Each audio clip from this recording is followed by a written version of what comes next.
palaces, big crown jewels, big golden carriages. How much do these people actually own?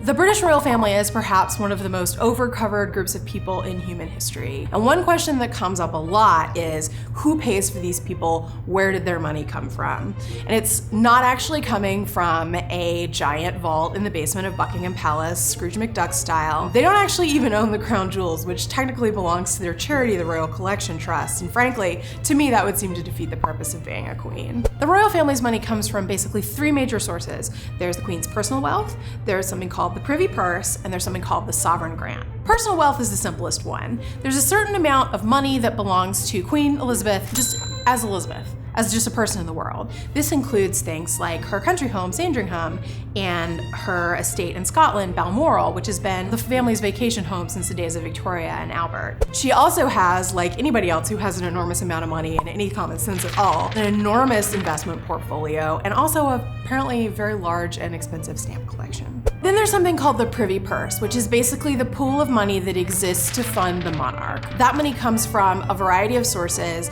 for example, the Duchy of Lancaster.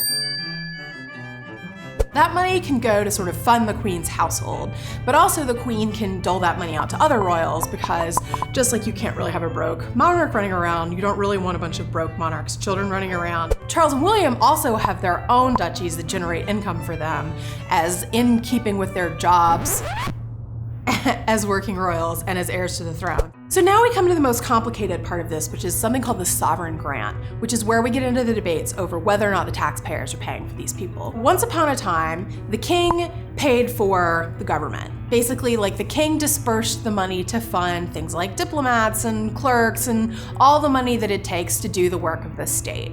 Obviously, the balance of power has shifted over the last 1,000 years from the king to the parliament. At some point they cut a deal where all of the money that's generated by something called the crown estate, which is basically an enormous investment portfolio associated with the crown, all of that money goes into the treasury. It's hundreds of millions of dollars every year. And then parliament hands back some small fraction of that money to the monarchy to fund the work of the monarchy. So it's sort of a matter of debate about who the crown estate properly belongs to.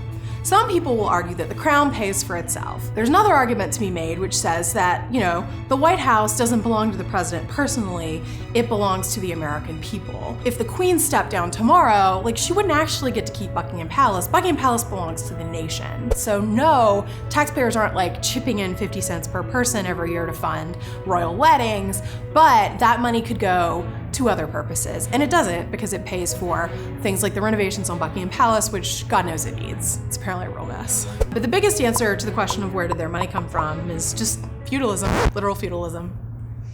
But once you put it on, it stays. It just remains itself.